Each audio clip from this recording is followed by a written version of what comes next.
Mr. President, let me begin with a quote from President Trump during his campaign for the presidency. He said, "When I win, I will immediately bring prices down starting on day one." Well, today is day 23, and prices are up 3%. Let me reiterate. Donald Trump said during his campaign prices would come down starting on day one. It's day 23, and prices are up 3%. Donald Trump is already breaking his promise to the American people. Inflation is the #1 concern of most Americans. And Donald Trump said he'd fight inflation, but he hasn't. Groceries are up 0.5%. Chicken, pork, steak are all more expensive. Egg prices are up 15% from last month. Gas prices are up 2% from last month. The price of used cars are up. The price of heating your home is up. Housing costs are through the roof, even though Republicans are racing to privatize Fannie and Freddie. Well, welcome to the age of Trumpflation. Donald Trump is breaking his promise to lower costs.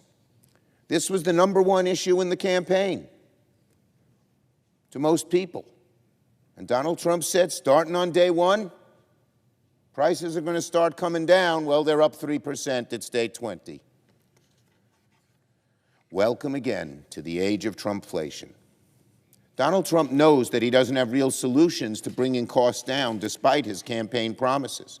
So what is he doing?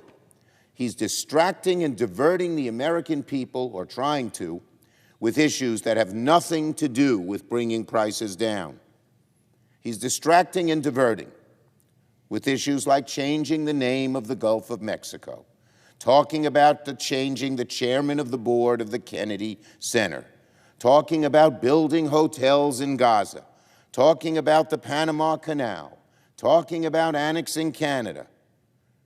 These are not the things Americans signed up for. No way. If there's one mandate Donald Trump had, it was to fight inflation on day one, like he promised to do. But he's not doing that. He's focused on everything else except what Americans want most. Meanwhile, Americans woke up this morning to bad news for their bank accounts. They woke up to a grim reality that Donald Trump is not going to keep his promise to lower costs. Americans woke up to an era of Trumpflation, and unfortunately, this is only the beginning.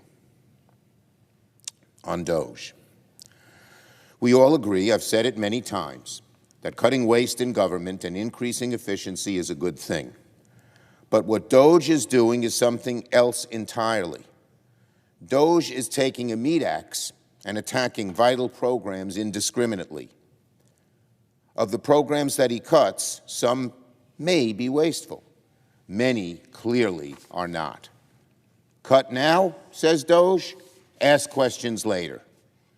Meanwhile, of course, Trumpflation continues to get worse. If Donald Trump and DOGE want to focus on efficiency, they should do it as the Constitution maintains and the founders wisely prescribed, through Congress. The founders knew we needed debate, we needed sunlight, we needed transparency, so we can see what programs can be improved or changed and what should be maintained. Instead, DOGE is taking a meat axe and cutting vital programs that virtually no one outside of DOGE would call wasteful. Cut now, ask questions later. I was in Albany and Syracuse on Monday visiting community health centers. These centers throughout the country, CHCs as they are known, community health centers, are among the most effective and efficient users of government funding. And they rely on federal dollars to provide high-quality, affordable health care for working people, far cheaper than when people would show up at a hospital. They're particularly important in rural areas where people have no options. But many of these community health centers have had their funding cut temporarily, and too many are still unable to access funding. Some have even had to close. That means many working people suddenly have no option for high-quality, affordable health care near them. Is this DOGE's idea of cutting wasteful spending, taking among the most effective, efficient parts of the healthcare system that deliver costs to people that deliver healthcare to people who need help with lower cost? Cut it without asking a question, without examining what community health centers do? Meat axe. Meat axe. That's what they're doing. Or let's look at programs like PEPFAR in the AID program. Again, they want to cut the whole AID. But what about PEPFAR? Do people at DOGE even realize what PEPFAR does? It helps combat things like AIDS. It has saved 25 million lives.